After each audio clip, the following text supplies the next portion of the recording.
Alerte terroriste à Bruxelles, ici à la mosquée du Cinquantenaire, ou juste avant, dans une rue proche des institutions européennes. Et encore ce week-end, fausse alerte à l'anthrax dans un bus de la STIB. Chaque fois, un gros déploiement policier. Pour rien. Fausse alerte, fausse appel pour alerte à la bombe, etc. Oui, on a une augmentation nette. Depuis le début de l'année, on a quand même une augmentation vis-à-vis des chiffres de l'année passée. On est passé du simple au double.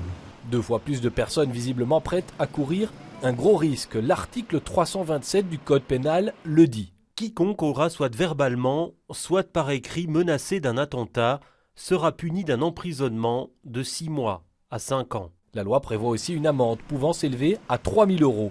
Quant à ceux qui veulent simplement faire une blague, autant les prévenir que le Code pénal n'a pas vraiment de place pour l'humour. Quiconque aura diffusé des substances qui ne présentent en soi aucun danger mais donnent l'impression d'être dangereuses et dont il sait ou doit savoir qu'elles peuvent inspirer de vives craintes sera puni d'un emprisonnement de 3 mois à 2 ans. Avec encore une fois à la clé une amende jusqu'à 1 800 €, montant auquel il faut encore ajouter les frais de mobilisation de la police. Si c'est vraiment un colis suspect qu'on trouve, on va faire appel à Dovo. Ces gens ne travaillent pas gratuitement, donc ils vont faire une facture de toute façon. Et nous aussi, on va faire notre compte. Le nombre de véhicules qui ont été envoyés sur place, les moyens spéciaux, par exemple des maîtres chiens ou des motards, etc. Tout ça a un prix calculé. Et à ce moment-là, on va faire une facture globale. Le parquet nous l'a encore répété aujourd'hui, chaque fausse alerte entraîne la recherche de son auteur.